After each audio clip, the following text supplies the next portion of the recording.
Here with Coach Claeys whenever you guys are ready.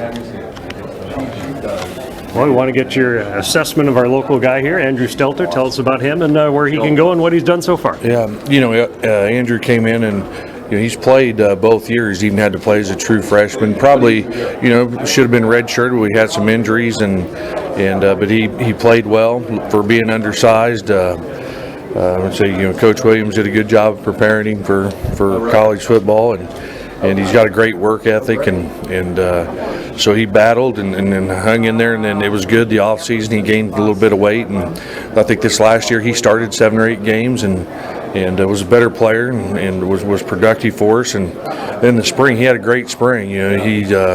We tell all of them, you got to invest in yourself and get a little bigger, stronger, and faster each year. And he's definitely done that and kept up with the academics as well. And so he should have a great junior and senior season because he's worked hard to improve his body and gain a little weight, and to where he's a Big Ten level defensive tackle now.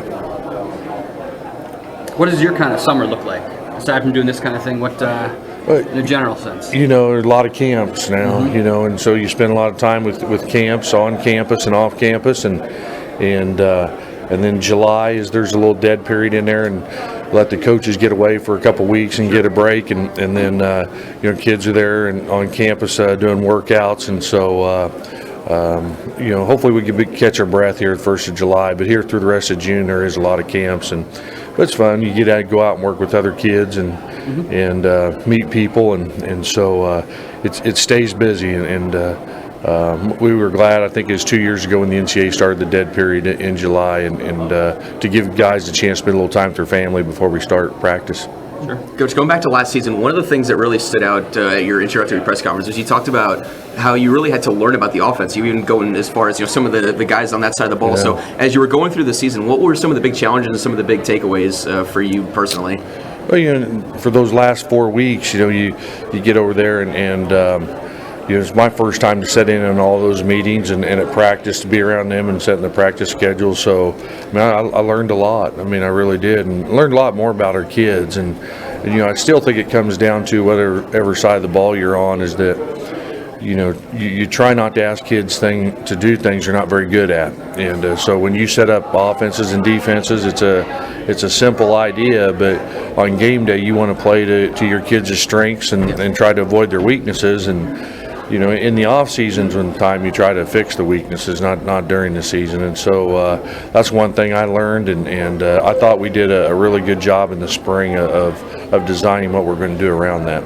So with the new some of the new coordinators coming in, how have you been able to do that here in the early stages of the offseason, spring practice and all that? We had a few weeks before spring practice, and I sat in mainly with the offense, and that's what we did for Jay and Bart. It allowed us to evaluate all the kids on the offensive side of the ball and talk about what we thought they was their strengths and what their weaknesses were, and so I think we've got a very solid package. Jay's done a nice job with the offense, and Coach Sawbell did a nice job with the defense. I stayed out of there and let those guys throw out some new ideas, and so I thought we had a very productive spring, and if we can repeat that same progress in the first 14 practices of fall camp, we'll be ready to go.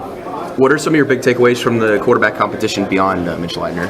Well, Demery, he's got the skills and improved. He got a lot of snaps since Mitch didn't practice, and then Connor Rhoda had a good spring. So we're pretty solid there for a number 2. And then Seth Green came in and did a nice job. And it's hard for freshmen, but he's one of the more football intelligent kids we got. And he, towards the end of spring ball, he did some really nice things. So I think we'll be fine at the quarterback spot. The main one is up front in the offensive line. We've got to stay healthy. We've got about 7 kids who are ready to play in the Big Ten right now. And if we have some injuries and go past that, we're going to get into some true freshmen, and there's some awfully big monsters for those guys to have to block for true freshmen to play. Yeah, you talked about how you wanted one of your big goals was just to get 5 starting offensive linemen coming into the season. Is that still on? Are you still feeling confident about that? Yeah, I feel like I think we have 7 of those kids now. Where they'll end up and what spots, I don't know. Tyler obviously will be center. That's what he was last year as a true freshman. He's gotten better. And then how the guards and tackles work out, we'll just have to see how it works out with what's best. But we have 7 kids there that are ready to play. We got time for 2 more guys. How is Mitch's foot progressing? Great. He was cleared. Kids got on campus Monday to start the workouts, and he's 100% cleared and ready to go. Coach, what are your thoughts on Coach Kill taking that job with Kansas State?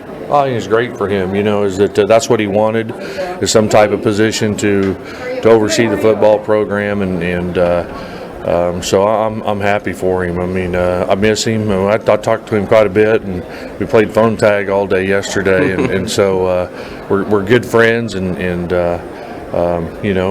couldn't get something worked out here, but so I'm happy he was able to get something worked out closer to home, and he'll have a lot of fun doing it, and he'll help them a lot.